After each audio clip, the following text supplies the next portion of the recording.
네, 다음 순서로는요. 연세대 교양교육연구소에서 조현무 선생님께서 제4차 산업혁명 시대의 교양교육 프로그램 개발이라는 제목으로 발표를 진행해 주시겠습니다. 네, 선생님 모시고 발표 받겠습니다.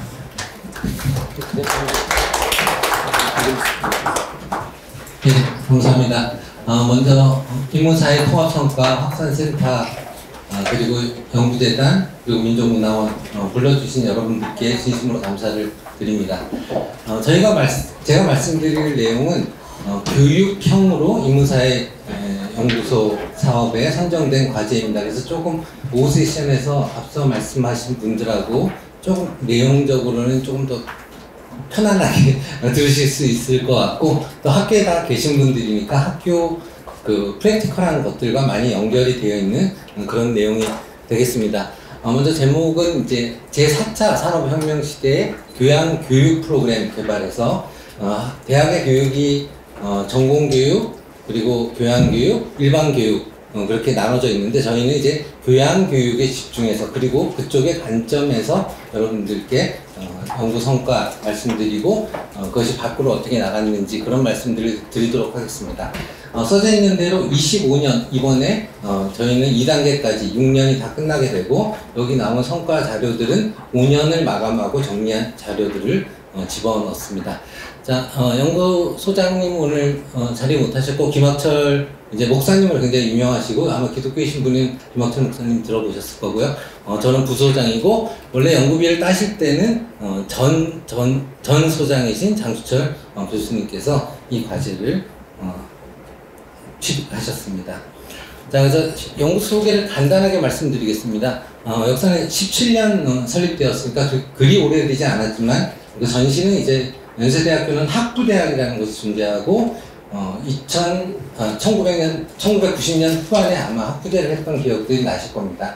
그때 이제 학부대학이 99년에 생기면서 그것을 전신으로 해서 교육 성과들을 모으기 위해서 교양교육연구소가 약간 좀 뒤늦게 만들어졌습니다. 그래서 학부대학 내에서 존재를 하고요. 물론 교양교육을 연구하고, 그리고 학부대학의 특성이기 때문에 다양한 전공을 하시는 분들이 존재하실 수밖에 없습니다. 인문, 사회, 자연과까지 해서 목사님도 3분 계시고, 교수님이지만 목사님도 3분 계시고, 자연과학 하는 분들도 굉장히 많이 계신 그런 연구소 조직이 되겠고, 20명 정도의 교수가 인발로 되어 있고, 3명의 지금 연구 교수님들, 전임 연구원 선생님들이 계십니다. 그래서 밑에 줄에 보면 밖으로 나가는 대학에 대한 얘기도 조금 말씀드릴 겁니다. 교양교육연구소이기 때문에 시민교육에 할 수 있는 콘텐츠들이 많이 있고, 또 쉽게 좀 움직일 수 있는 시의성 있는 내용들을 빠르게 만들어낼 수 있는 그런 특징들이 있습니다. 그래서 전문성, 융합성, 확산성이 특징이라고 저희 연구소를 말씀드릴 수 있겠습니다.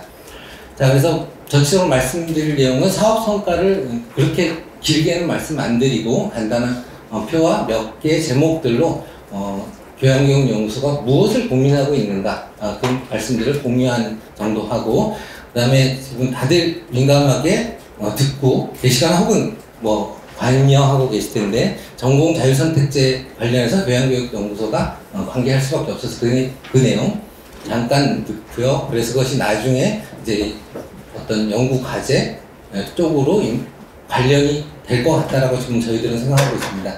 그리고 저희의 성과를 밖으로 내보내는 밖으로 나온 대학이라고 정리를 해서 3가지 말씀으로 정리를 하겠습니다. 먼저 저희 성과를 교육형에 맞춰서 말씀드리겠습니다. 첫 번째는 저희는 이제 4차 산업 시대에 맞는 콘텐츠, 프로그램을 개발하는 데 주력을 했고요. 총서를 개발하거나 교과목 개발, 그리고 심포지엄 포럼은 다른 분들과 마찬가지로 진행을 했습니다. 그리고 시민 강좌는 제가 따로 뒤쪽에 조금 가볍게 선생님들한테 말씀을 드리도록 하겠습니다.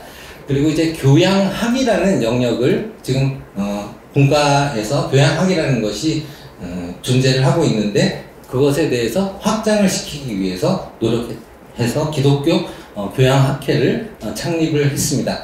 지금 제가 말씀드린 내용에는 저 얘기는 자세히 하지 않을 겁니다. 그래서 저희들이 시적절한 기초 공통교육 및 교양교육 연구를 하고 그것을 실행하는 것을 주로 담고 있습니다.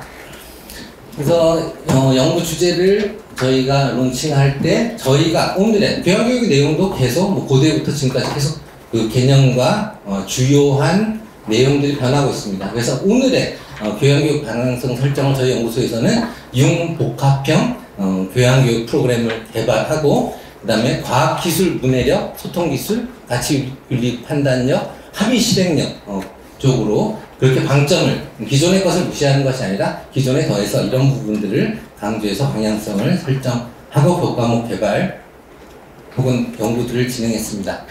간단하게 연구 성과를 말씀드리면 그러니까 6년 중에 5년까지의 연구 결과고요. 논문, 뭐 저서, 역서 지금 총서가 2권 남아 있습니다. 그래서 96%고요. 학술 행사는 굉장히 저희 내용 콘텐츠 자체가 다른 분들하고 함께하기가 굉장히 좋은 프로그램이기 때문에 학술 행사들은 굉장히 다양하게 진행을 할 수가 있었습니다. 그래서 구체적으로 저희들이 어떻게 했는지 한번 제목들을 교과목 제목들을 한번 보시면 선생님들이 이해하시기 좋을 것 같아서 첫 번째 이제 문명과 질병은 아주 재미있는 스토리가 있는 건데 2019년도에 론칭을 했습니다. 그런데 생물 선생님이 론칭을 하셨고 그런데 불행히도 2020년도에 코로나가 터지면서 이 과목은 완전히 대박이 났습니다. 그래서 지금도 완전 인기 과목이 돼서 뭐 신촌, 송도 국제 캠퍼스 두 군데서 동시에 다 열어달라고 이제 할 정도로 그런 거고 이제 다른 것들이 이제 그냥 보시면 인간의 역사 그리고 뭐 기초 수학이라든지 삼과 성, 그다음에 활과리라라는 것이 좀 연세대학교 시그니처 과목인데 생물학자랑 철학자랑 서로 논의를 하면서 어떤 교과목을 융합 과목으로 진행하는 그런 것들이 이제 이번 1차 연도에서 1단계에서 만들어진 거고요. 2단계는 지금 이제 진행 중인데요. 일단은 조금 강조하고 있는 것은 아까 앞에 연구소에서도 말씀하셨지만 이제 갈등에 대해서 이해와 논법에 대해서 이런 과목을 하나 개설을 했고 현대 문명과 물질은 이제 물리나 화학하고 문명하고 연결해서 우리가 그걸 띄어낼 수 없는 상태이고 그래서 주로 비이공계생들을 위해서 론칭을 한 과목들이고 이제 교과목 개선 과목들은 교수 학습법을 조금 개선을 하고 있는 그런 과목들이 되겠습니다. 그리고 이제 총서는 지금까지 8건이 나왔고요. 잠시 좀 보여드리면 기독교 교양을 출발로 했고 그 다음에 대학의 2년가 교양교육 그리고 한 5권쯤에 보면 이제 교양교육으로 인문학을 어떻게 가르쳐야 될 거냐 6권에서 사회과학은 어떻게 가르쳐야 될 거냐 그리고 이제 아까 생물 말씀 잠깐 드렸는데 생물은 굉장히 인간 사회가 다 연결이 되는 물론 자연과학이지만 인간 사회가 다 연결되는 과목이기 때문에 생물학을 매개점으로 여러 가지 이야기를 풀어가기가 좋습니다. 그래서 생물학만 특화해서 7권에서는 다학제적 교양으로서 생물학을 한번 들어가 봤습니다. 그리고 가장 최근에는 9권인데요. 대학 현장에서 교양교육을 어떻게 유명한 전국의 교수님들을 모셔서 어떻게 진행하고 계신가 하는 그런 말씀들을 모은 책이 제 9권이 되겠습니다. 그래서 가장 최신 책이라서 들고 와봤는데요. 인하대 교수님께서 교양의 메타적 성격, 위에서 바라보는 메타적 성격에 대해서도 말씀해 주시고 고전, 비판적 사고, 심리학, 그 다음에 인성교육까지 해서 현장에서 하시는 선생님들의 목소리를 이렇게 모은 총서를 가장 최근에 발간했고 아직 2권이 남아 있습니다. 그리고 지금 제일 마지막에 있는 것이 지금 거의 모든 대학들의 이제 소프트웨어 수업을 집어넣고 있고 이제 사실 그것도 지금은 AI가 너무 빨리 발전해서 과연 이제 그 소프트웨어의 문법을 배워야 하느냐 하는 말까지 나올 정도로 굉장히 변화하고 있는데 그 변화에 발맞추어서 소프트웨어 하시는 교수님의 글도 모아서 총서를 냈습니다. 이런 총서들은 교양기초교육원에 내용이 다 들어가 있고 이제 두루네라는 기관지에서 안내를 하고 있어서 혹시 선생님께서 관심이 있으면 저희가 자료들을 PDF로 보내드릴 수가 있습니다. 그리고 논문도 그냥 제목을 보시면서 저희가 무슨 고민을 하고 있는가를 한번 보여드리면, 이제 미국의 이제 예일 보고서라고, 유럽에서 미국으로 대학이 넘어오면서 교육을 어떻게 시켜야 되겠는가에 대해서 고민한 그 보고서에 대한 고찰을 한 논문을 내기도 했었고, 그 다음에 통합 과학은 어떻게 진행이 돼야겠느냐. 그리고 2단계에서는 기후 문제가 사실은 이 교양에서 지금 빠질 수 없는 화두가 되겠습니다. 이건 복합적이고, 뭐 한쪽에서만, 그래서 뭐 정치학에서만 다룰 수도 있는 게 아니고, 화학에서만 다룰 수 있는 게 아니고, 생물학에서만 다룰 수 있는 것이 아닌 거라서, 통합, 혹은 융합의 관점에서 기후사에 대해서 연구소에서는 관심을 많이 가지고 있고요. 두 번째는 좀 프랙티컬한 논문입니다. 지금 많은 대학에서, 작은 대학에서 인문학이나 기초과학 교수님들이 이제 부재한 상태에서 어떻게 대학의 벽을 트고 그런 기초 교양 과목을 공유하고 질을 높여갈 것인가, 이제 그런 거에 대한 모색을 찾는 것이었고요. 이제 사회과학도 사회과학이 교양에 들어가야 되느냐, 이제 그런 논쟁이 사실은 있습니다. 그래서 저희는 뭐 당연히 들어와야 된다. 핵심성과 보편성을 가지는 사회학의 위치, 포지션을 가지고 바로 뭐 예를 들어서 경영학 개론책을 들고 들어올 수는 없지만, 이제 그런 사회학들이 들어와서 교양교육을 풍부하게 할 필요가 있고 학교 특성에 맞게 조절할 필요가 있다라고 생각을 하고 있습니다. 예, 여기까지 뭐 성과는 그 정도, 그리고 확산은 조금 이따 말씀드릴 거고요. 두 번째 파트로 이제 전공자율 선택제인데, 저는 여기 대부분 제 생각에는 전공 교육에 포커스를 맞춘 교수님이라고 생각을 합니다. 예, 저는 교양 교육의 관점에서 전공 자율 선택제를 한번 바라보는, 잠깐 리프레시 하시면 되겠습니다. 그래서 제가 지금 빨간 글씨로 써놨는데, 일단 전공 자율 선택제에서 교양 교육 입장에서 가장 중요한 건 결국 1학년 교육이다. 사실 대학 공부에서도 그렇게 생각하겠죠. 1학년 때 학생들이 이통률이 적어야 되고, 학생들이 고등학교 때 가졌던 학원 선생님의 문제풀이식 방식에서 빨리 벗어나서 뭔가 전공 선택도 자기 스스로 할 주장이 생겨야 되고, 사고력, 비판력이 생겨야 된다. 그래서 결국 1학년 교육을 이제 고도화하는 것들이 모든 학교들의 이제 고민이라고 생각하고, 이미 지금 전공자율 선택제가 이번에 시작이 돼서 많은 대학에서 굉장히 고민들이 많으셔서 2월달부터 벌써 사전 캠프 같은 것을 하시는 대학들도 있더라고요. 그래서 조금 뭐 저희가 고민을 시작하고 지금 진행하고 있는 걸 말씀드리면은, 일단은 뭐 벤치마킹을 하기 위해서 국내외 사례들을 공부를 좀 하고요. 밑에 이거는 숙제지만 성과를 추적하는 것이 반드시 뭐 모든 대학에서 뒤따를 거라고 생각을 합니다. 그리고 학생들이 이제 전체를 다 통틀어서, 문과, 이과를 통틀어서 학생들을 뽑는 데에서는 분명히 융합적인 교과목을 경험하게 하는 것이 중요하다라고 지금 생각을 하고요. 이것은 이제 학교 전체의 거버넌스지만 1학년 때 학사 지도가 더더욱 중요해졌고요. 그리고 그들을 교과할, 학점을 준 교과나 학점을 주지 않는 비교과의 연계가 점점 더 중요해지는 그런 시기에 있다. 전공자율 선택제가 그거에 대한 더 기폭 효과를 보여주고 있다라고 생각을 하고 있습니다.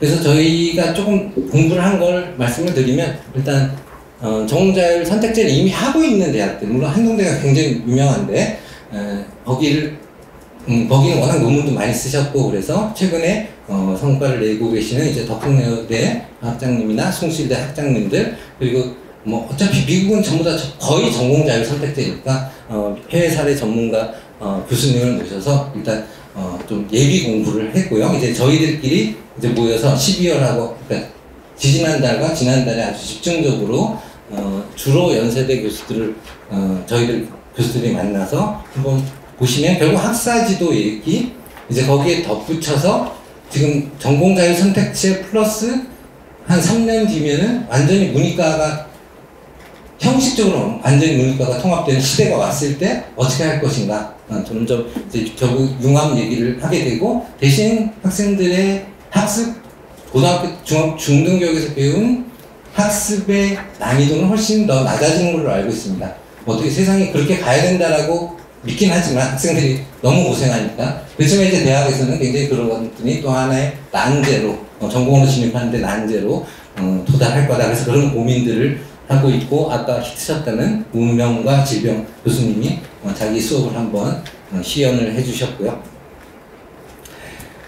그리고 지난달에 한 거는 이제 다른 대학교 교수님들을 모셔서 이제 과학 기술을 어떻게 교양교육답게 할 것이냐 라는 것과 이제 일본의 교양교육 사례들, 그리고 이제 뭐 기후 얘기, 이런 식으로 저희 포럼을 진행하고 고민을 하고 있습니다. 네, 마지막 5분은 이제 밖으로 나온 대학 얘기를 가볍게 말씀드리도록 하겠습니다.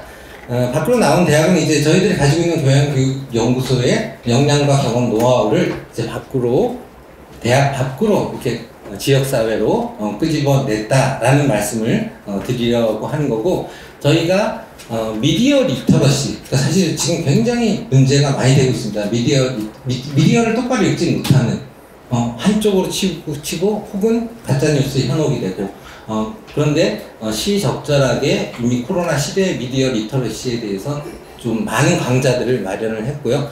그리고 갈등, 전환 리더십 등 이런 지역사회에 적절한 주제들을 가지고 지역사회로 나가고 있습니다. 이게 2020년에, 그러니까 저희 혼자서 하는 게 아니라 이제 과학 책방 갈다, 그러면서 인터넷을 쳐보시면 굉장히 이 어떤 솔루션을 제공하는, 어떻게 보면 출판사나 학원 같은 느낌이긴 하지만 삼청동에 있는 이 갈다와 함께 미디어 리터러시에 대해서 굉장히 고민을 많이 해서 저희가 이런 내용들을 했고, 코로나기 때문에 감염병 얘기도 나오고, 그 다음에 미디어에 비친 과학의 명화, 그리고 유튜브에 대한 얘기도 나오고, 이런 식의 대중 강연을 진행을 2022년에 했고요. 그 다음에는 이제 연세대 학교 안에 플랫폼에다가 이런 것들을 좀 론칭해라 그래서 인문학이라든지 선동, 재난, 그런 것들을 복합적으로 저희가 만들어 놓고 지금도 뭐 플랫폼에 실려 있습니다. 그리고 우촌은 어느 독지가에, 그러니까 시민교양을 원하시는 독지가의 호입니다. 그래서 우촌 아카데미라는 데가 있고, 그 다음에 저희 교양교육연구소가 시민교양을 해서, 이건 그야말로 진짜 마음속에 인문학적, 사회과학적, 지적 호기심이 있는 분들, 그러니까 여기에 참석하신 분들은 정말 뭐 증권사에서도 오시고, 헤어 디자이너도 오시고, 목사님도 오시고, 그냥 전업주부도 오시고, 이제 그런 식으로 해서 보면 사실 뭐 굉장히 지적 호기심을 자극하는 그런 스페시픽한 내용이 아니라 그런 내용들로 성황리에 진행을 했었습니다. 그래서 네. 그리고 이제 가장 최근에 한 게 이제 서대문구청하고 MOU를 체결해서 주로 갈등에 대한, 물론 좀 가벼운 내용들도 집어넣었지만 주로 갈등, 그 다음에 그 사이에 시민 리더십, 네, 그런 내용들을 주제로 해서 서대문구청하고 연계를 해서 시민교육 강좌를 진행을 하고 있고, 계속 진행을 하려고 하고 있습니다. 지금 다른 구청하고도 진행을 할 계획을 가지고 있습니다. 그래서 뭐 우연히도 뭐 이런 것들이 연구재단에서 연구비를 줘서 이런 것들을 많이 했는데, 우연히도 이제 대한민국 인성시민교육대상이라는 프로그램이 있다는 걸 알게 됐고, 저희가 응모를 해서 2등상을 받았습니다. 1등상은 못 받고요. 2등상을 받아서 여기는 뭐 저희 연구소 사람 분들은 아니고, 저희 연구소장님이 왼쪽에 여기 계시고, 다른 분들 같이 받은 분들 받았습니다. 그래서 교육부가 수상하는 우수상을 받는 성과가 있었습니다. 자, 이제 마지막 슬라이드입니다. 시간 마친 것 같은데요. 그래서 저희는 이제 아시겠지만 교육형이 인문사회 연구소 사업에서 지금 없는 상태입니다. 예, 없는 상태이고 많이 애쓰고 있고, 지난주에도 아마 요 문제 때문에 각 교육연구소에서 모여서 또 논의를 하신 걸로 아는데, 그래서 저희는 이런 교육형 부활이 조금이라도 부활되기를 간절히 바라고 있습니다. 예, 들어주셔서 감사합니다. 네, 감사합니다. 전문가를 선택지가 요즘 학교에서 굉장히 화두인데, 이거에 대한 적절한 대응 방안을 계속 찾아보려고 모색하시려고 연구를 진행하신 것 같습니다. 마지막에 써있던 교육형 부활을 굉장히 강조하시는데 굉장히 와닿는 말씀이었던 것 같습니다. 네, 선생님의 그 발표를 듣고 조언해 주실 부분이나 아니면 이 문제를 어떻게 타개하는 게 좋을지에 대한 선생님들의 자유로운 의견이 중요할 것 같습니다. 네, 한 말씀 해주시면 감사하겠습니다. 예, 선생님. 아니요, 저는 처음이어서, 제가 아마 여기 연구소 선생님들 중에 제가 신입이에요. 그래서, 1년도 안 됐습니다. 그래서 잘 몰라서 여쭤보는 건데요.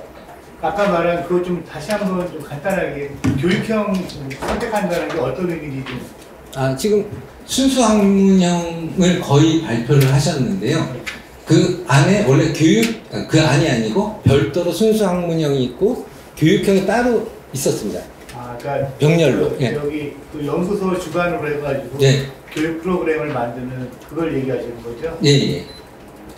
교육형은 제가 알기로는 이제 기존 교과목을 개선하거나 새로운 교과목을 만드는 것을 목표로 하고 있습니다. 그건 이제 여쭤본 거고요.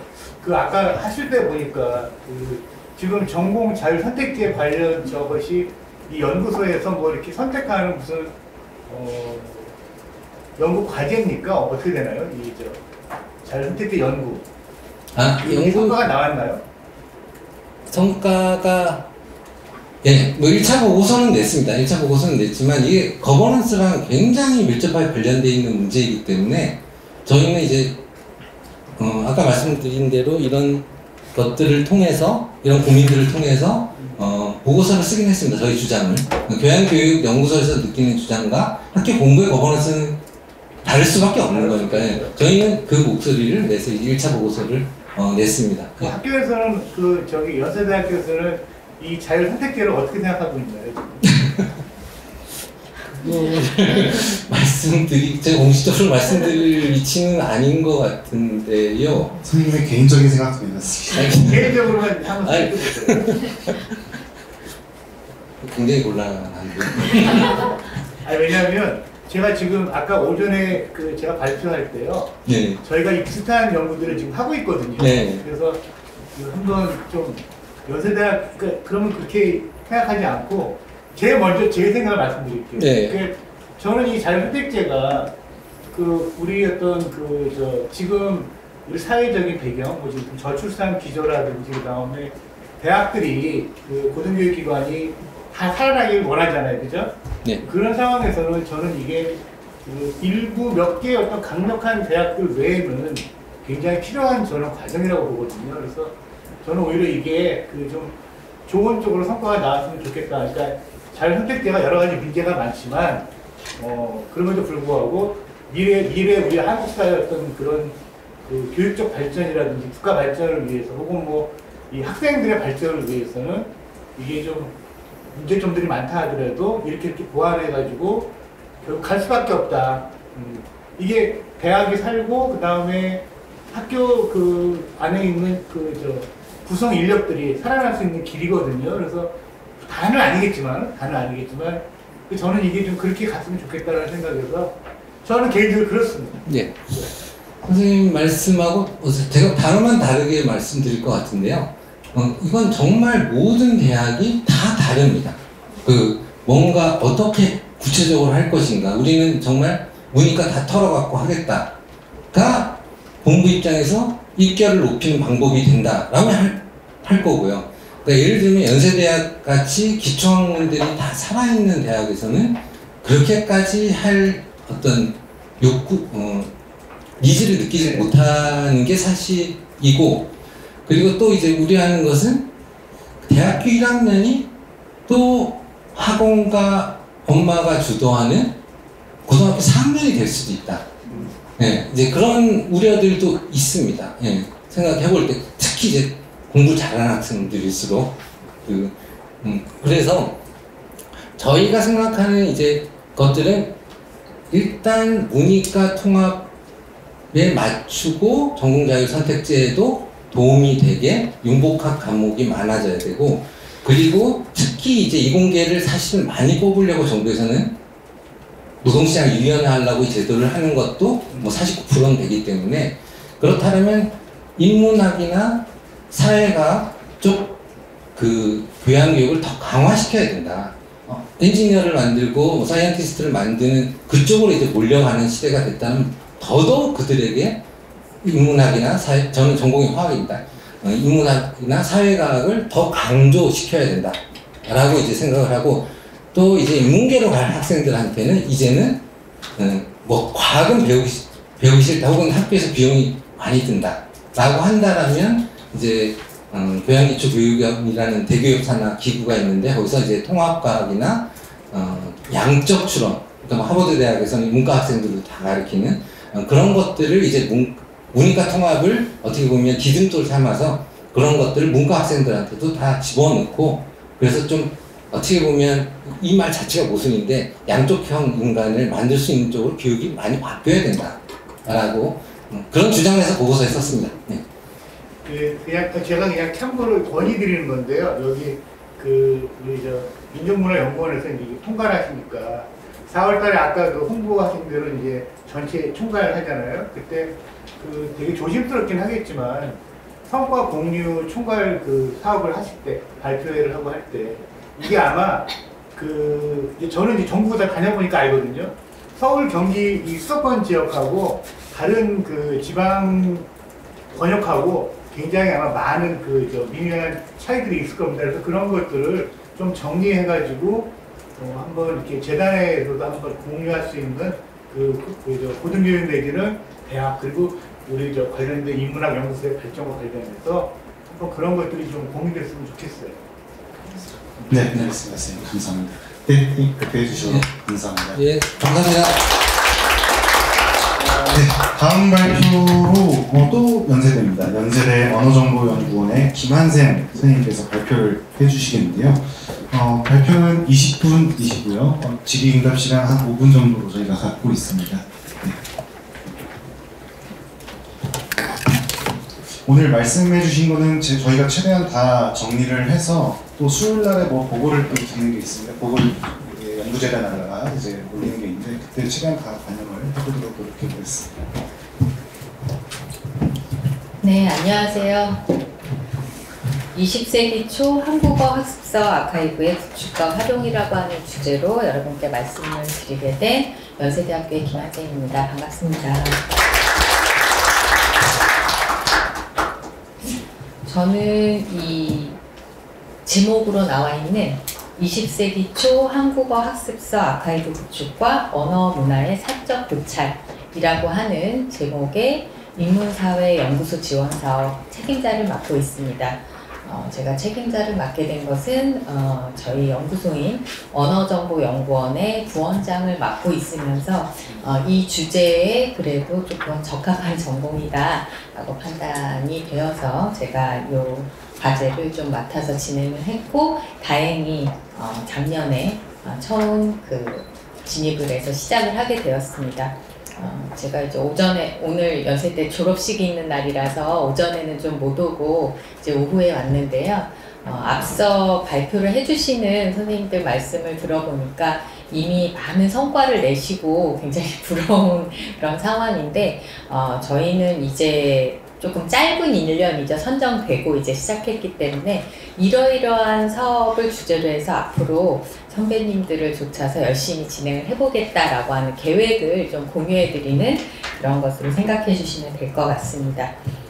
저희가 이런 주제를 잡아서 연구를 진행하게 된 것은 기존에 이제 한국어 학습서 자료들이 여기저기 굉장히 많이 있습니다. 한글박물관에도 있고 개인 소장자들이 가지고 있기도 하고요. 또 국외의 도서관에도 좀 흩어져 있고 그렇습니다. 그런데 이것들이 주로 이제 영인본 정도로 자료화되어 있기 때문에 이것을 이제 다양한 인문사회 분야의 연구자들이 활용하기에는, 또 한국어 교육 분야의 분들이 좀 역사적으로 연구를 하시기에는 좀 부족하다라고 생각을 해서 이제 이것을 텍스트화해서 검색도 가능하게, 또 어떤 부분에서는 저희가 이제 조금 요약해서 시각화를 제공한다든지 이런 것까지 좀 디지털 아카이빙을 본격적으로 하면 연구자들에게 좀 도움이 되겠다 하는 그런 취지로 이 과제를 시작을 하게 됐습니다.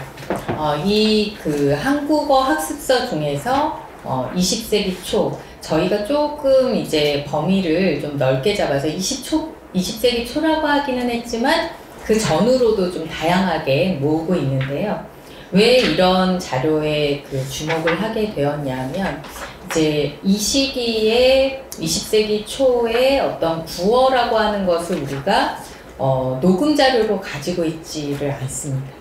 그래서 이 당시의 사람들은 어떻게 말을 했을까? 여기 이제 문학 전공자분들 많이 계시니까 이제 소설 안에 일부 대화 같은 것이 나오긴 하지만 정말 아주 일상생활에서 범인들이 소위 그때는 이제 신분도 있었으니까 평민들이 어떤 식으로 대화를 나눴을까 아주 구체적인 어떤 테마에 따라서 예를 들어서 같이 어떤 손님이 찾아왔을 때는 어떻게 이야기를 나누고 또 결혼식에 찾아온 사람하고 주인하고는 어떻게 대화를 나누고 이런 아주 구체적인 일상의 어떤 단면들에서 어떻게 대화를 나눴을까 라고 하는 것을 우리가 녹음 자료로는 가지고 있지 않기 때문에 그것을 간접적으로 체험할 수 있는 것이 이제 그런 초기 한국어 학습서의 학습을 위해서 만들어 놓은 다이얼로그, 그러니까 대화문이죠.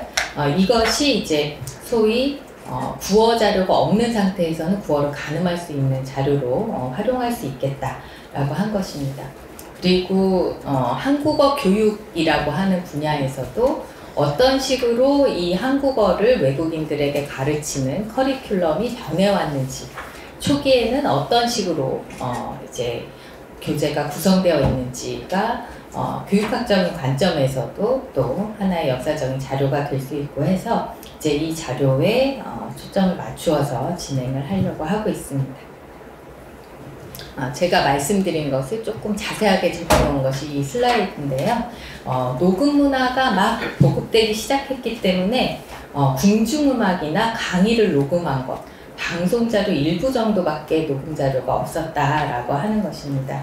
그래서 이것을 이제 대화의 중국어 데이터로 디지털화 한다면 한국어뿐만 아니고 한국 문화나 한국 사회에 대해서 연구를 하는 데 기여할 것이라고 기대를 한다는 것입니다. 이런 주제가 갑자기 하늘에서 떨어진 것은 아니고요. 저희 언어정보연구원에서 요 전에 이제 HKG 사업을 진행을 하면서 인문언어학과 복합지식이라고 하는 그런 주제로 총서를 쭉 내던 중에 이제 해방전 선교사의 한국어 교육 텍스트 연구라고 하는 조금 전에 제가 이 학습서들을 연구하는 의의에 대해서 말씀을 드렸는데 그런 의의를 이제 두고 하나의 학습서에 대해서 좀 집중적으로 분석을 해서 책을 한 권 낸 적이 있습니다. 그래서 이런 이제 경험을 바탕으로 해서 이것을 그냥 책 한 권을 연구해서 하나의 단행본 책으로 내는 정도가 아니라 아예 다 디지타이징을 해서 누구나 함께 연구할 수 있도록 하는 그런 과제로 만든 것이 이번 과제라고 생각을 해주시면 될 것 같습니다.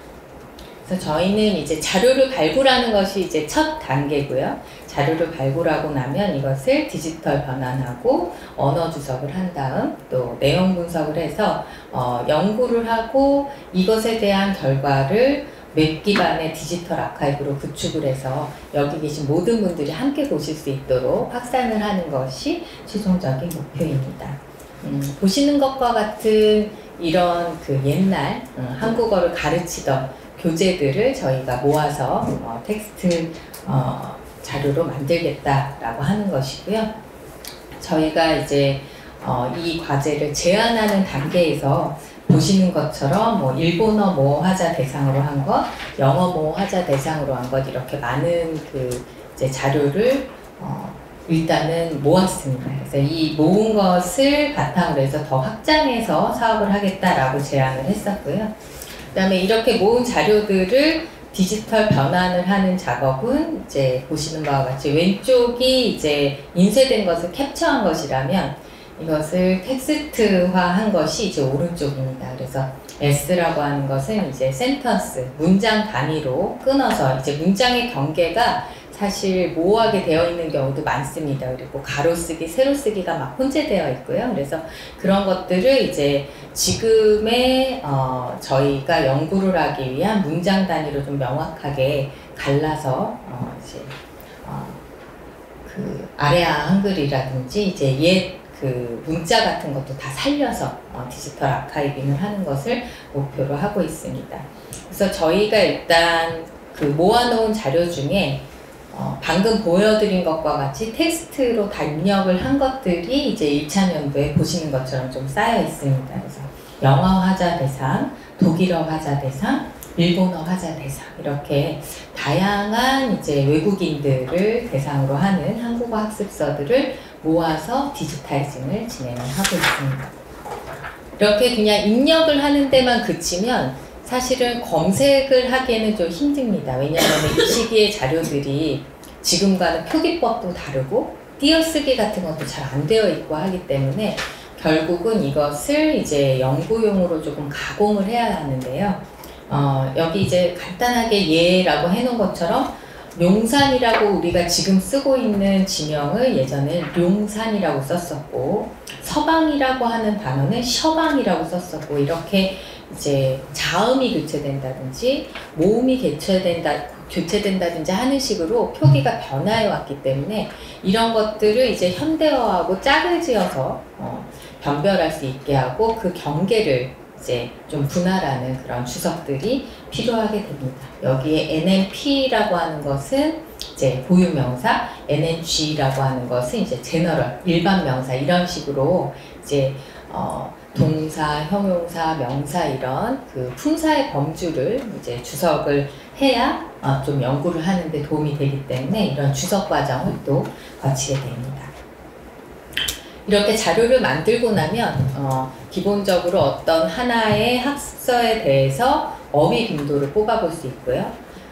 그 다음에 이제 하나뿐만 아니라 이제 시기별로 예를 들면 1920년부터 1930년까지 한 10년 동안 발간된 학습서들에서 어떤 어휘들이 많이 쓰였나 라고 하는 이제 이런 시기별 어휘 빈도 같은 것도 낼 수 있고 그런데 이것은 어디까지나 이제 언어적이고 정량적인 접근이라면 사실 이 학습서의 내용을 이렇게 디지타이징 하면 그냥 단순히 언어 연구만 할 수 있는 것이 아니라 아까 문화나 사회에 대한 접근도 가능하다고 말씀드렸잖아요. 그래서 이런 부분에 대해서 교재론, 언어적인 측면뿐만 아니라 이제 일상의 문화나 정치, 사회 문화까지 분석을 하는 그런 정성적인 연구들을 같이 진행을 하려고 하고 있습니다. 그러면 구체적으로 이제 어떤 내용들이 이런 학습서들에 들어있고 우리가 그 내용을 보면서 어떤 것을 알 수 있을까라고 하는 것에 이제 예를 좀 보여드리는 것이 좋을 것 같은데요. 지금 제가 가지고 온 이 예는 에브리데이 코리안이라고 하는 그야말로 일상의 매일매일의 생활에서 한국어로 흔하게 나누는 그런 대화들을 많이 모아놓은 그런 교재입니다.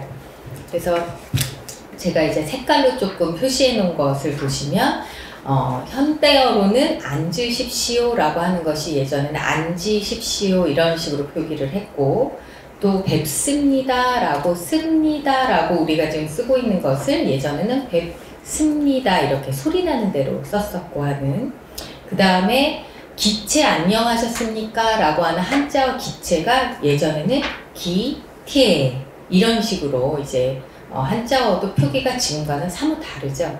그래서 이런 그 표기가 서로 어떻게 다른지를 비교해서 볼 수가 있고 또 어떤 어휘와 어떤 어휘가 어울려서 쓰이는가라고 하는 양상이 지금과는 또 굉장히 다릅니다. 그래서 누가 계셔서 한참 걸리겠습니다 라고 지금이라면 표현할 것을 예전에는 한참 되겠습니다 라고 했고요. 또 지금은 별거 없으셨습니까? 라고 하는 것을 예전에는 별거나 아니 계셨습니까? 이런 식으로 이제 어울려서 썼고 지금은 시간을 빼다 정도로 쓸 것 같은데 예전에는 그것을 몸을 빼다 라고 하는 표현으로 썼다든지 하는 이런 이제 언어학적으로는 우리가 연어, 콜로케이션이라고 하는 그런 현상들이 굉장히 다른 호응으로 이제 쓰이고 있었다라고 하는 것이고요. 또 보시는 것처럼 이제 가을이 늦어서 인제야 왔습니다라고 이제 이런 표현들이 나오는데요. 이제 이런 표현들이 지금은 잘 안 쓰이지만 가을이 늦어서야 찾아뵙게 되었습니다. 이런 뜻인데 이제 이것을 그런 식으로 예전에는 표현을 했다라고 하는 것을 알 수가 있겠죠.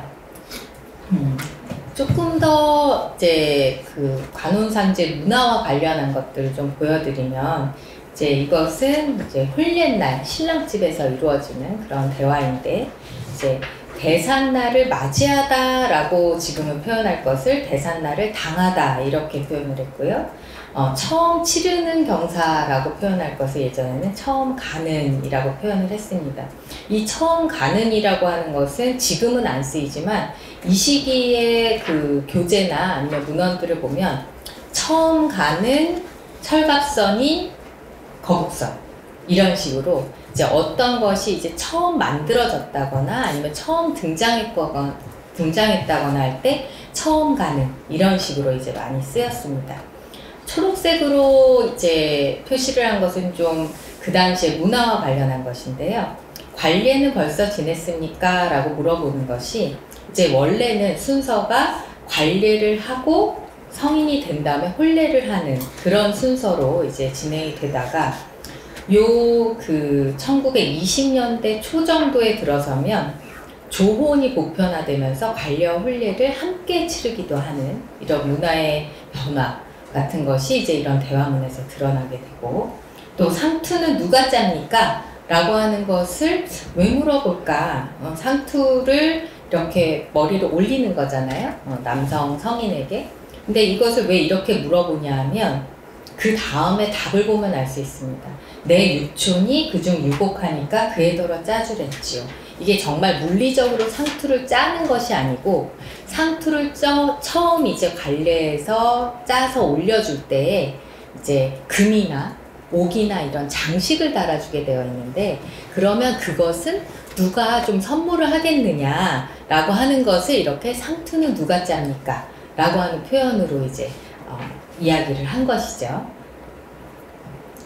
마지막 세 번째 예는 이제 놀이문화와 관련한 것인데요.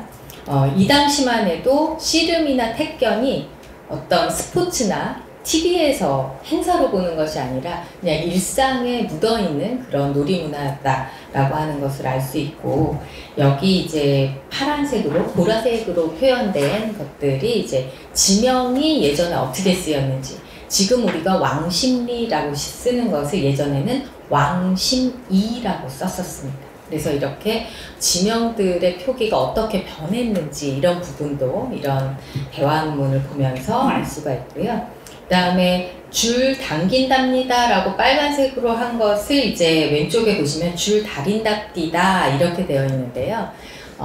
이 줄을 다리다 라고 하는 다리다를 사전에서 찾으면 현대어 국어 사전에서는 이것이 당기다의 잘못, 비표준어로 나와 있습니다.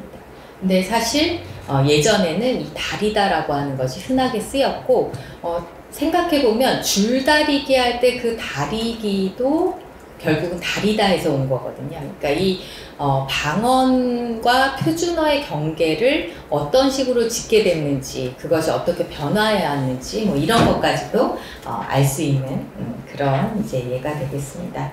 이제 저희가 이런 그 교재에 그 관심을 두게 된 것은 지금 몇 개의 예를 통해서 보여드리는 다양한 관점에서의 변화를 우리가 볼 수 있기 때문이고요. 이런 결과들을 저희가 이제 웹 기반 디지털 아카이브로 구축해서 여러분들과 함께 공유하고 싶다는 그런 계획을 가지고 있고, 제대로 이제 아카이브가 구축이 되면 예를 들면 이제 또라고 하는 것을 이제 검색을 하면 또가 지금과 달리 CO, 디귿, O 이렇게 되어 있는데 이제 이런 옛 글자로 검색을 해도 그것과 관련된 윤례들이 다 보일 수 있게 검색하실 수 있게 되고 또 어떤 이제 단어인지를 뜻도 조금 뜻이나 품사 정도는 구분할 수 있게 또 어떤 어휘가 이제 언어권별 교재에서 어떻게 쓰였는지 또 아까 호응하는 것이 굉장히 다르다고 했는데 어떻게 이제 그 서로 어울려 쓰이는지에 대한 연어 분석도 시각화를 해서 보여드리고 이런 식으로 좀 데이터를 효율적으로 보여드릴 수 있게 노력을 할 예정입니다. 지금까지 말씀드린 내용으로 보실 수 있듯이 그냥 이 데이터가 그냥 한국어 교육에 국한된 것이 아니라 이 시기에 사회문화를 연구하시는 여러 선생님들께 도움이 될 것이라고 생각하고 학제적인 연구를 해보려고 하고 있습니다. 그리고 저희 언어정보연구원의 대학원 과정인 언어정보학 협동과정 또 가지고 있는 교육 프로그램인 국어정보 아카데미들을 활용을 해서 교육 프로그램과도 연계를 하려고 계획을 가지고 있습니다. 말씀을 계속 드려왔던 그런 기여를 할 수 있으리라고 기대를 하고요. 이 정도로 제 발표는 마치도록 하겠습니다. 감사합니다. 네, 감사합니다, 선생님. 선생님께서는 이제 20세기 초에 있는 그 저희 한국어를 가르치는 여러 담화문들을 분석하시고 아카이빙 하셔가지고 이게 단순히 언어학적인 연구를 넘어서 문화적인 토양이 어떠어 있는지 그 실체를 규명하는 연구로 나아가자라는 말씀을 해주셨습니다. 네, 김한샘 선생님의 발표를 듣고 또 조언해 주실 부분이나 궁금하신 분들이 있을 것 같습니다. 이런 것들을 좀 질의를 해주시면 감사하겠습니다. 저 같은 경우에는 OCR을 이제 댓글을 OCR을 하실 수 있다고 했는데 이런 기술이 혹시 있으실까요? 어떻게 이걸 진행하시는지 궁금합니다. OCR이 사실은 일반 현대어보다는 상당히 이제 성능이 낮게 나오고요. 그렇지만 처음부터 입력하는 것보다는 좀 나을 수 있기 때문에 이제 글씨체나 이런 것을 좀 인식이 잘 될 것 같은, 그러니까 세로 쓰기도 아니고 가로 쓰기로 되어 있고 뭐 이런 부분에 대해서는 OCR을 일부 활용할 수 있고요. 근데 세로 쓰기나 아니면 뭐 다른 언어, 영어가 섞여 있다든지 일본어나 한자가 많이 섞여 있다든지 하는 것은 확실히 좀 OCR 성능이 많이 떨어집니다. 그럴 때는 그냥 전체를 입력하기도 합니다. 좀 지난한 작업이긴 합니다. 네. 감사합니다. 무식해서 그런데 이런 마지막에 가면 이런 용어들에 대한 사전적 설명도 들리게 되는 저희가 지금 그 사전적인 설명을 단다라고 계획을 하고 있다기보다는 이제 저희 언어정보연구원이 연세 한국어 사전을 만들었던 이제 이런 자료 기반으로 처음 사전을 만든 그런 기관이기 때문에, 그리고 연세 초등사전이라든지 계속 사전을 펴내고 있는 기관이기 때문에 지금 여기에서 이제 그 자료화된 그런 어휘들을 저희가 기존에 가지고 있는 사전 콘텐츠에 새로운 표제어로 등재를 하고 활용을 할 수 있겠다라고 생각을 하고 있고요. 그렇게 되면 자연스럽게 풀이가 들어갈 수밖에 없겠죠. 사전에 표제어로 들어가게 되면요. 네. 선생님, 저는 홍보 아트코스에 입문하면서 공부하고 있는 분이고요. 정말 자료 공부를 다양하게, 그러니까 어학 전공자가 아니지만 문화 공부하는 사람으로 활용할 수 있는 소지가 너무 많아서 이렇게 앞으로 올려주시면 활용할 수 있는 가능성이 정말 풍부할 것 같아요. 근데 단지 조금 걱정되는 것은요, 현대어로 이렇게 변환하실 때 어떤 명확한 기준이 있는지가 사실 좀 궁금합니다. 이제 예를 들면 지금 156쪽에 지금 당시의 내리문화 예시문을 제시해 주셨는데요. 지금 그럽시다. 또 자기 동셔 택견 붙임답기다를 이제 오른쪽에 현대어 변환을 보면 또 자지동 바로 열고 창신동 이라고 이제 과거 표기를 해주셨고 택견 붙임답니다로 이제 답니다로 사실 이제 변환을 하셨고, 다른 어미는 당신 답기다, 납기다라고 뒷달을 살렸는데 어떤 일부 문장에서는 답기다를 답니다로 바꾸신다든지, 다음에 제일 마지막 문장 같은 경우에는 그러면 썩 잘 끼시오. 나는 두 번만, 아마도 이제 놀면인데 인쇄 때문에 놀면으로 보이는 것 같아요. 두 번만 놀면 현기가 납니다를 나는 두 번만 타면 현기가 납니다라고 해서 이제 놀면을 임의로 타면으로 변형을 하시고 있는데, 이게 이제 어디까지를 현대어, 그 규정을 할 수 있을지 이게 사실 이런 문제가 있어서 결국에는 나중에는 원문을 찾아봐야 되는 일들이 생기더라고요. 연구하는 입장에서는. 그래서 어떤 기준들을 가지고 계신지 표기 문제에 있어서 어떤 부분들을 가지고 계신지 좀 여쭙고 싶습니다. 네, 첫 번째 말씀하신 이제 붙인 답니다와 관련한 것은 지금 이제 진행을 하면서 답 디다로 할 것을, 왜냐면 맨 끝에 보시면은 답 디다로 했었잖아요. 이제 요것은 그냥 오타라고 생각을 하시면 될 것 같고, 일관성은 조금 있게 이제 어미들을 번역을 하려고 하고 있고요. 그 다음에 이제 이것만, 현대어로 변환된 것만 제공을 하게 되면 사실 선생님 말씀하신 것처럼 이게 원래 무엇이었을까? 라고 이제 다시 원문을 찾아봐야 하고 뭐 이런 문제가 있는데, 저희는 이제 이것을 같이 제공을 하려고 하고 있어요. 그래서 말씀하신 대로 어디부터 어디까지가 현대어인지, 그 다음에 어디부터 어디까지를 변환해야 할지, 이것은 사실 여기 계신 어느 분이 하셔도 만약에 100명이 하면 100명이 다 다른 현대어 변환이 나올 거거든요. 이제 사실 저희 언어정보연구원에서 조선일보 그 디지털 아카이브를 이제 비슷한 작업이죠. 조선일보에 100년 동안 이제 쌓인 것 중에 이제 한국전쟁 전까지 정도를 현대어화해서 이제 서비스를 조선일보에서 하고 있는데, 그 작업을 언어정보연구원에서 했었거든요. 그때도 아주 비슷한 문제를 겪었었고요. 그래서 그때도 굉장히 어려움을 겪으면서 이거는 같이 제공해야 되겠다라고 해서 어떤 것을 기사를 검색을 하면 원래의 원문, 그 다음에 그 원래의 원문을 디지타이징 한 것, 그 다음에 그것을 현대어로 바꾼 거, 이 세 가지를 한꺼번에 볼 수 있게 서비스를 하고 있어요. 그래서 저희가 이미 그런 어려운 경험, 또 이것이 이제 도움이 되려면 원문이 반드시 같이 붙어야 된다는 걸 알고 있기 때문에 저희가 분명히 이제 현대어화하는 가이드라인은 이 작업을 하면서 당연히 이제 계속 갱신을 하면서 만들어 가겠지만, 그 가이드라인과 함께 원문, 그 다음에 이제 번역한 것을 함께 제공을 해드릴 예정입니다. 그렇게 하면 조금 잘 활용하실 수 있을까요? 네, 맞습니다. 네. 감사합니다. 네. 가만히 있어야 되는데 아닙니다. 저희 학교 근처에 있는 동네 이름이 나와서 네. 네. 여기 자지동, 창신동 이렇게 돼 있는데 네. 자지동 자자가 보라라는 그 자음라고 자자. 자주색할 때 자자. 지자는 네. 기초 지자, 풀초 밑에 갈지자가 있는 그런 곳이거든요. 네네. 근데 그 자지동은 행정명이 아니라 자연불안명이에요.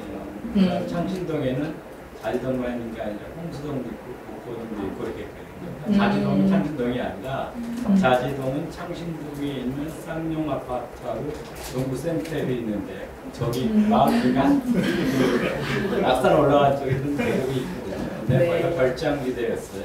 그러니까 저게 자지동이래 갖고 유명한 요리집들이 있고 활 쏘는 곳도 있고, 그러다 보니까 여기에 보니까 특별한 놀이라든가 아니면 가정사에서 뭐 이렇게 출사 상영을 한다든가 그 동네거든요. 그러니까 네. 자지동 또 창신동 그러면 잘못된 그러면 괄호 안에 있는 창신동이라고 하는 것은 제외하고 그냥 창신동의 일부 지역 일부 지역이다라고 이제 해석을 해야 되는 거죠. 제가 이 학술대회 포럼인가요?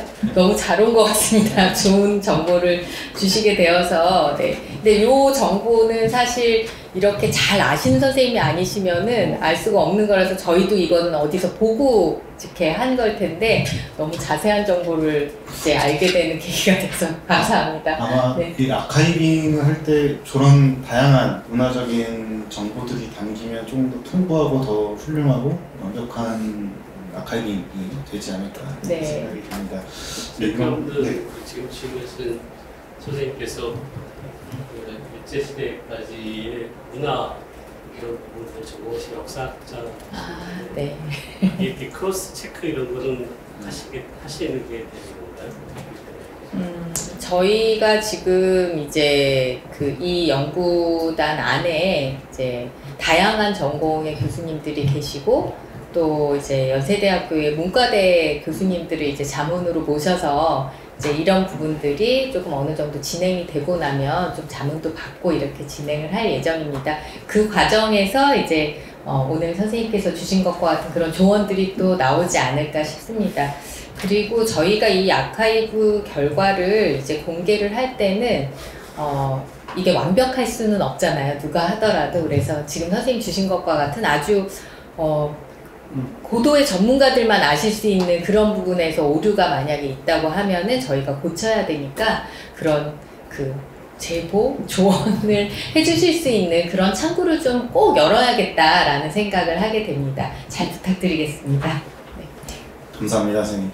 지금 미연에서도 그 중국어 사전이라든지 국어 사전을 출판하고 있는데 출판한 지 30년이 됐는데도 제보가 계속 옵니다. 이거 이렇게 수정해달라, 저렇게 수정해달라 그런 제보가 계속 와서 아마 계속 수정의 연속일 것 같습니다. 네, 감사합니다. 네, 감사합니다. 네, 오늘 길었습니다. 이제 마지막 발표가 남았는데요. 좀 힘드시겠지만 좀 더 힘을 내주시면 감사하겠습니다. 네, 동국대 이주 다문화 통합연구소의 안하실 선생님께서 여기는 좀 다문화고 이주를 말씀하시지만 게임이라는 소재를 가지고 좀 참신한 연구를 진행하고 계십니다. 그래서 발표를 청해 듣도록 하겠습니다. 네.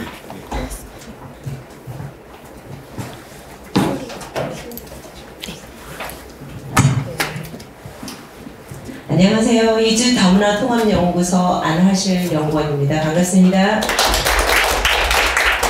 오늘 저희가 지금 저희 차례가 끝나는 게 딱 지금 이 시간에 끝났어야 돼요. 그런데 지금 시작을 하게 됐어요. 그래서 마지막 이제 저희가 순서인데 행복하게 마무리하실 수 있도록 최대한 빠르게 네, 끝내보겠습니다. 일단은 지금 가지고 계신 자료에는 저희가 발표한 자료가 있겠지만 서로 이제 중복된 내용이 있겠지만 여기를 봐주시면 더 빨리 끝내도록 하겠습니다. 저희는 간단하게 지금 저희 연구소 소개 좀 해드리고 난 다음에 저희는 지금 2020년에 사업을 선정받아서 26년 8월에 끝나요. 그래서 거의 막바지에 있기 때문에 지금 저희가 추수의 계절이라고 생각하시면 됩니다. 이런 식으로 진행하겠습니다. 자, 저희는 2013년에 개소를 해서 법무부하고 통일부 프로그램들 진행하고 20년에 저희 연구재단 사업을 받아서 저희가 지금 2단계 2차년도 지금 사업을 진행하고 있습니다. 저희는 먼저 다문화 교육에서 가장 중요한 게 다문화 역량과 다문화 수용성의 증진이에요. 그래서 다문화 역량 관련된 개념을 도출을 하고 또 저희가 측정 도구를 또 개발을 했어요. 그 다음에 그 측정된 도구를 기반으로 해서 교육과정을 교재 개발을 해서 초등학교 저학년, 그 다음에 고학년, 중학교, 고등학교 이 단계로 해서 저희가 교재를 개발하고 현장에 적용해서 평가를 했더니 그 자료가 굉장히 좋은 반응이 나왔어요. 네, 뒤쪽에서 이제 더 자세히 말씀드리고요. 이 단계에서는 지금 작년 24년 8월까지 저희가 또 온라인으로 할 수 있는 게임 컨텐츠 2개를 개발을 해서 2단계부터 2차년도에는 또 이제 게임을 적용하는 그 작업을 하고 있습니다. 간단히 말씀드리면 저희는 그 제목에서 알 수 있듯이 언택트 시세대를 위한 초융합 다문화 교육 구축 및 확산이기 때문에 가장 큰 타겟은 초중등학교 교육기관에서 실행할 수 있는 다문화 교육의 방법들을 저희가 고민하고 있습니다. 1단계 주요 실적으로는 먼저 말씀드린 것처럼 다문화 역량의 개념을 도출하고 측정 도구를 개발을 했어요. 그 다음에 그 도구를 역량 기반에서 관련된 저희가 교재를 개발을 해서 초등학교는 이제 저학년, 고학년을 별도로 구분을 해서 나눴고요. 중학교하고 고등학교도 또 별도로 나눴습니다. 지금 다문화 교육의 콘텐츠가 범교과적인 주제이기 때문에 실은 이렇게 단계를 조금 나눠서 각 교과별로 관련된 내용에다가 적용해서 실행할 수 있도록 저희가 교재를 만들어서 PDF를 저희 홈페이지에 올리고 난 다음에 또 필요하신 선생님들은 수업 지침서도 같이 교사용을 제작을 해서 저희가 PDF로 해서 배포하고 있습니다. 지금 중요한 건 저희는 지금 2단계 2차년도 그래서 작년 24년 9월부터 25년 8월까지의 주요 실적을 알려드리겠습니다. 저는 지금 24년 9월부터 이 사업을 맡게 되어가지고 예, 중간에 와서 일단 큰 목표는 저희가 기본과제 2개를 운영하고 있고 수시과제 3개를 운영하고 있습니다. 그래서 기본과제 1이 실은 저희의 가장 큰 사업이라고 볼 수 있고요. 그래서 게임 콘텐츠 2개 개발한 게 로컬스톤 탐험대하고 다른 너머 A라는 콘텐츠입니다. 그래서 지금 24년도 3월부터 8월까지 콘텐츠를 저희가 개발을 했고 24년 9월부터 12월까지 저희가 학교에다 초등학교 4개, 중학교 5개에서 전국 권역을 해가지고 저희가 지금 실행을 했습니다. 그래서 그 절차를 또 보시면 일단은 전국 권역이라서 광주도 있고 서울도 있고 충북도 있고 이렇게 부산에도 있고 이렇습니다. 그래서 세부 일정을 보시면 저희가 이제 학부모 동의서 같은 경우는 이제 온라인으로도 받기도 하고 학교 재량에 따라서 학교 성격에 따라서 서면으로도 하고 그랬습니다. 그런데 학생들 설문조사 방식은 이제 요즘에는 다 학교마다 이 디바이스가 있어서 패드로 해서 다 이렇게 온라인으로 참여를 하게 되었어요. 먼저 선생님들을 온라인 줌으로 해서 OT를 실시를 했어요. 그런데 이 게임을 어떻게 진행을 해야 되는지에 대해서 선생님들께 OT를 했는데 이분들은 저희가 게임 개발할 때부터 참여를 시켰던 교사분들이어서 게임에 대한 속성이나 어떻게 하는지 진행하는지도 굉장히 잘 알고 계신 분들이어서 이분들이 진행을 해주셨어요. 그래서 동의서 배포하고 회수하고 난 다음에 사전 설문을 3일에서 수업 시작하기 3일에서 일주일 전에 미리 하고 난 다음에 게임 베이스드 러닝 실행하고 난 다음에 또 사후 역량조사와 피드백을 또 받았습니다. 그래서 잠깐 보여드리면 왜냐하면 지금 기본과제 이 게임 콘텐츠는 다문화 교육에서 사용해 본 적이 없어요. 그래서 저희가 굉장히 큰 성과라서 이거 지금 공유를 좀 해드리고 있어요. 가장 중요한 건 게임 만족도도 중요하지만 이 수업을 통해서 주제에 대한 다문화 교육 아니면 갈등, 선입견, 편견 이런 것들에 대한 그 관심이 확장됐다. 내가 여태까지 생각해보지 않았는데 이 수업을 하고 난 다음에 내가 이런 주제에 관심을 갖게 되었어. 그 다음에 이러한 교육이 있다면 난 또 참여해볼 거야. 이게 가장 큰 교육의 효과라고 할 수 있습니다. 다문화 역량은 저희가 개발한 도구를 가지고 했고요. 다문화 수영성은 여가부에서 개발한 그 청소년용을 가지고 했습니다. C학교 같은 경우는 지방에 있는 학교인데 사전 사후 이 갭이 조금 많이 차이가 났어요. 근데 이제 서울에 있는 학교 같은 경우는 이제 다문화 그 이주 배경 학생들이 많이 있어서 한 70% 30% 된 학교는 일반 다른 학교에 비해서 다문화 역량이나 수용성이 굉장히 높았더라고요. 그래서 그게 접촉 가설의 영향으로 많이 직간접적으로 그 친구들을 서로 만나니까 수용성이 높았다고 생각이 되고요. 이렇습니다. 저희가 또 기본 과제가 2가지가 있는데 이번 두 번째 과제는 지역사회 연계 다문화 교육 자료 개발인데 일단은 우리가 지금 전국에서 안산이고 경주이고 충북 이런 데 지금 굉장히 다문화 밀집 지역이잖아요. 그래서 각 지역 특색에 맞는 다문화 교육 자료가 조금 필요하지 않을까. 또 거기에 거주하고 있는 이주민들의 그 민족성이라고 해야 돼. 민족성이라기보다는 그 국가, 출시 국가들이 조금 다르잖아요. 어디는 조선족이 많이 있고 어디는 고려인이 많이 있고. 그래서 지금 안산 같은 경우는 조선족도 많이 있겠지만 중국 동포라고 하나요? 그래서 많이 있지만 거기에는 또 고려인들도 많이 있어서 안산을 기반으로 해서 고려인 관련된 교육 자료를 저희가 개발하고 있습니다. 수시과제를 지금 자유학기제 연계해서 어떻게 우리 다문화 교육을 조금 잘 풀어나가볼까 해서 지금 이번 학기에 그 게임도 적용을 하면서 프로젝트 수업을 자유학기제에서 좀 실행할 수 있도록 그 모형도 지금 개발할 예정입니다. 지금 개발하고 있는 중이에요. 교사 직무 연수도 실행하고 있는데요. 지금 저희가 그 주한 몽골학교 선생님들 대상으로도 지지난 2주 전에 실시를 하고 지난주에 서울시 교육청 산하의 이주 배경 학생들 밀집학교 선생님들과 또 전국 권역에 있는 선생님들을 대상으로 해서 총 지난주 목요일에 오전과 오후 나눠서 온라인으로 2회차의 연수를 진행을 했습니다. 그리고 교육의 대상이 실은 학부모님들도 굉장히 중요하거든요. 근데 그 여가부에서 다문화 수용성 전국 조사를 했을 때 성인들 같은 경우는 다문화 교육을 받아본 경험이 없다고 나와요. 그래서 다문화 교육을 많이 받을수록 다문화 수용성이 높다라는 연구 결과들이 있기 때문에 특히 학부모님 대상으로 저희는 계속 지금 해오고 있어요. 이 1차 년도부터. 그래서 AI로 이제 그 자녀와 부모님께서 함께 같이 동화를 만드는 거를 저희가 3주 전에 했거든요. 그런데 굉장히 만족도가 엄마들이 더 만족도가 많았고요. 또 학부모님께서 또 아버님들도 요즘에 관심이 많으셔가지고 같이 오셔서 받기도 했습니다. 그다음에 저희 이제 연구소는 포럼도 1년에 그러니까 저희 이 한 차년도 저희가 지금 2단계 2차 년도인데요. 각 차년도가 1년씩인데 3번씩 저희가 포럼을 실시하고 국제학술대회, 국내 학술대회 각 한 번씩이고요.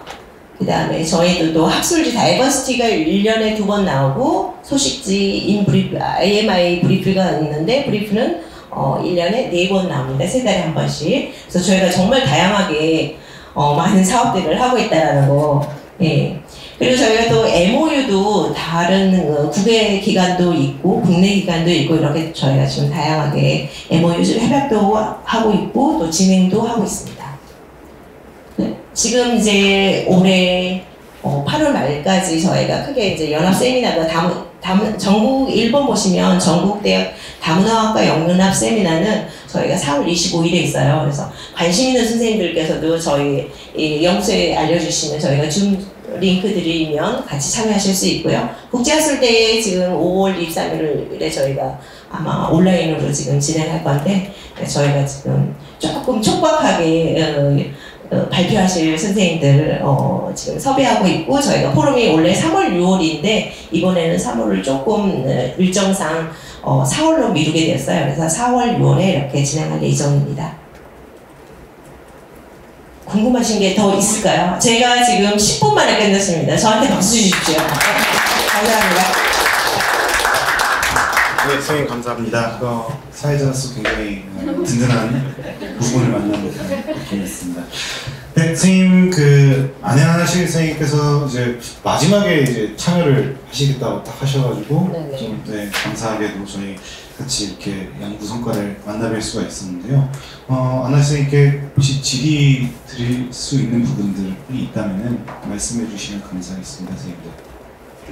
예, 선생님. 저도 이것 때문에 늦게까지 낮게 됐는데 영광입니다. 예, 감사합니다. 네. 제가 좀 궁금한 게요. 네. 이제 다문화 교육 관련 대상 이제 학부모가 있고 학생이 있잖아요. 네. 그럼 이게 우리 그 학교 대상 학교의 모든 학생들인 건지 다문화 이 교육을 말씀하세요? 아니면 학부모는 저희가 자율적으로 모집을 했습니다. 저희가 어떤 기관, MOU 기관이나 이런 데도 그렇고 저희 수업 자문위원 하셨던 선생님들의 학교에다도 다 보내고 그래서 어떤 특정한 학교의 소속의 학부모님이 아니고 네, 그냥 저희가 알고 있는 모든 학교에 지역도 상관없이 근데 일단은 오셔가지고 교육을 받으셔야 되기 때문에 지방에서 오시면 저희가 교통비를 못 드리는데 이번에 인제에서 오셨어요. 그러니까 네. 제가 이제 표현이 좀 어색해서 그런 것 같은데 네. 다문화 부모 혹은 비다문화 부모 이게 구별 없이 다 네, 맞아요. 그런데 저희가 이제 모집하기 어려운 게 실은 우리가 이주 배경 학생이라고 지금 교육부에서는 용어를 통일을 했어요. 그래서 이제 그 부모님들은 저희가 섭외하기 굉장히 어려워요. 실은 언어적인 것도 힘들지만 그분들이 이렇게 사회적으로 학생을 데리고 같이 와서 참여할 만한 그런 여건이 안 되는 게 더 많다고 보거든요. 제가 지금 약간 우려면서 네. 나름대로 좀 기대하는 게 네. 교육부에서도 그 얘기를 해요. 지금 말씀하신 대로 가장 물론 이제 모든 다문화가 다 이렇게 해결할 부분이 많은데 다문화 가정이 근데 이제 지금 최근에 문제가 되는 부분 중에 하나가 아까 고려인 얘기하셨지만 네. 학교 현장에서 지금 러시아라든지 중앙아시아 쪽에 뭐 우주 배경 이런 걸 그 관리가 안 되게 할 수 있는 선생님도 안 계시고 그러다 보니까 특히 이제 아까 말씀하신 대로 이 서울 아니라 경기 남부 지역하고 저쪽 네네. 경상도 지역 같은 경우는 그렇죠. 학교가 운영이 안 될 정도라고 네네. 들었거든요. 그래서 그런 부분을 이게 어떻게 좀 이 게임을 콘텐츠 개발을 통해서 네. 이게 조금 효과적으로 할 수 있는 그런 그 의지까지는 없으신 건지. 저희가 게임을 개발해서 가장 좋았던 게 실은 학생들이 텍스트를 가지고 여태까지는 다문화 교육을 받았기 때문에 만약 느린 학습자나 외국 그 이주 배경 학생들은 언어가 만약에 그게 이해가 안 되면은 교육의 효과가 낮잖아요. 근데 그 게임을 했을 때 누구나 직관적으로 이 친구들이 참여를 해서 굉장히 그 효과가 좋았거든요. 근데 저희가 지금 사업이 마지막 부분이어가지고 저희가 게임을 더 럭한테 개발할 수 있기는 어렵죠, 지금. 근데 저는 그래서 제가 답을 드리겠습니다. 예, 맞습니다. 네. 안녕하세요. 건국대학교 이주다문화 통합연구소에 같이 일하고 있는 김기영입니다. 주신 말씀이 이제 현장에 대한 염려를 굉장히 정확히 짚으신 것 같아요. 그래서 저희는 이제 5년 차이고 그때 당시에는 모두를 위한 다문화 교육이 굉장히 중요했습니다. 왜냐하면 이주 배경 학생, 결혼 이주 여성의 자녀들을 중심으로 하는 한국 교육에 포커스가 맞춰져 있었거든요. 그러다 보니까 너무 그 아이들의 한국어와 한국 전공의 연구가 초점이 되다 보니까 이 아이들을 맞이하는 다른 모든 아이들 그리고 교사의 태도, 차별과 편견 이런 시각에 대한 뭔가 필요하다 이런 필요성에 의해서 저희가 이제 그때 코로나 이전에 언택트 시대에 모두를 위한 다문화 교육으로 연구소가 선정이 되었고요. 방금 주신 그런 이제 고려의 아이들이 늘어나고 있고 또 중도 입국 학생들이 많이 늘어나고 있기 때문에 그 아이들을 위한 또 연구소가 또 선정이 돼서 작년에는 다른 대학교 성결대학교와 다른 대학교에서도 선정이 돼서 중도 입국 학생만 연구하는 연구소도 생겼고요. 그리고 고려인 이주 지역을 연구하는 연구소도 생겼습니다. 그래서 저희 연구소의 목표는 모두를 위한 다문화 교육 언택트 게임 개발에 초점이 되어 있습니다. 이상입니다. 네, 예, 그래서 제가 지금 제언을 드리려는 게 네. 제가 찾았거든요. 네. 지금 교육부에서 네. 또 굉장히 신경을 써가지고 이주 배경 학생 지원팀이 생겼어요. 맞아요. 그래서 이제 이 팀이 지금 굉장히 그거를 특히 아까 제가 말씀드렸던 그 문제 그래서 저의 제안은 뭐냐면요. 지금 이제 이쪽 이제 민정문화연구원을 통해서 연구재단에 그리고 아예 찍으세요. 교육부의 이주 배경 학생 지원팀 앞으로 해가지고 네네. 우리는 이 연구를 네. 앞으로 더 이렇게 발전시킬 수 있으니 네. 어떤 좀 새로운 제안으로서 저희가 연구 계획서를 잘 쓰겠습니다. 예. 써서 하겠습니다. 그렇게 해서 좀 네. 나름대로 맞아요. 좀 성과가 네, 저는 이게 그 대상 학생들뿐이 아니라 우리 국민들 모두가 다 알아야 된다고 생각하거든요. 그래서 맞아요. 이런 부분들이 좀 이쪽 홈페이지 아까 말한 내가 잊어버렸는데 수업을 통해서 공유될 수 있게끔 하는 네. 선생님 말씀은 바텀업 방식으로 조금 더 예, 예. 그래서 저희가 네. 맞아요. 탑다운 방식이 제일 좋다. 그러니까 저희가 그걸 하고 있거든요. 탑다운 방식으로 교육부 네. 그 사업을 이렇게 연구소에서 하고 있는데 그게 나름대로 오히려 자극을 줄 수 있어요. 교육부 정책에도. 그래서 연구재단을 통해서 하는 그 방식들이 좀 확산될 수 있게끔 하는 게 좋지 않을까. 네, 연구 과제를 저희가 또 열심히 계획서를 써서 연구 과제를 또 따겠습니다. 네, 끝나지 마세요. 너무 아깝습니다. 끝내기에는. 네, 고맙습니다. 황희 선생님께서 저희 하는 거에 또 한 준비이시고 굉장히 의미 있는 작업하신 것 같습니다. 저희가 이번 얼마 전에 순천에 워크숍을 이제 다 같이 저희 연구했다는데요. 거기서 광주 교육감을 만나서 얘기를 들었어요. 근데 순천이 굉장히 이주배경 학생이 많은 지역이라고요. 그래서 그분 얘기가 너무나 인상적이었던 게 어른이 문제야.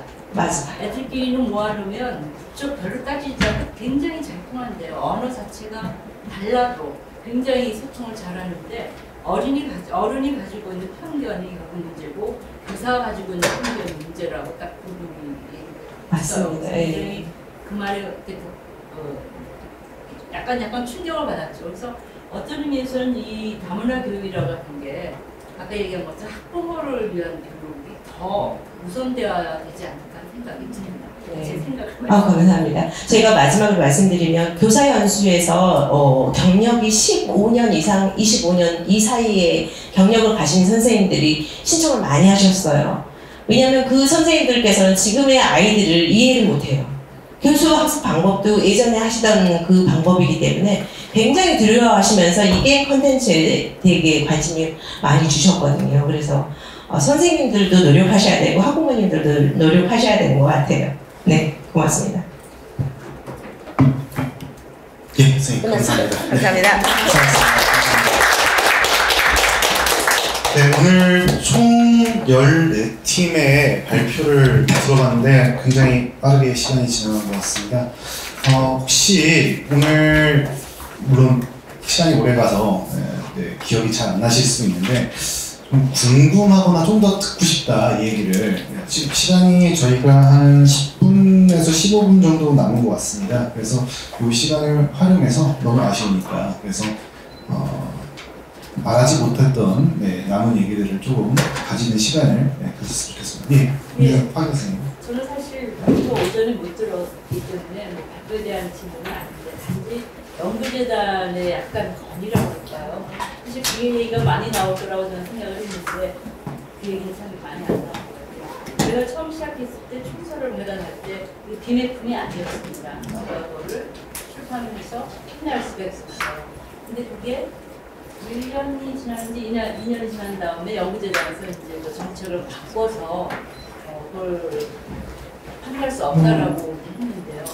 근데 제가 들은 의문이 이게 분명히 대중화를 위한 어떤 확산이라면 이게 만약 도서관으로만 간다면 이게 누가 보통 사람들이 이 내용을 사서 볼까, 그러니까 도서관 가서 빌려볼까 하는 생각이 들었습니다. 그래서 이제 연구재단인데 저희도 이제 얘기를 하면서 이걸 구매품이 아닌 걸로 하면 안 되겠느냐 했더니 수익금 처리가 맞으면 문제라 그래서 저희는 처음에 그거를 판매를 할 때 학교에다 그 수익금 주는 거를 전제 조건으로 해서 학교 출판사에서 이제 그거를 출판했었습니다. 근데 이게 비매품으로 물론 수익 문제 때문에 문제가 있긴 하지만 연구 확산이라고 하는 어떤 이런 측면에서는 제 생각에는 이거는 해야 되지 않을까. 예, 맞습니다. 지금 그 얘기가 지금 거의 모든 지역권에서 나오고 있는 말씀인데 이거에 대해서 원장님께서 혹시 답변을 주실 수 있으실까요?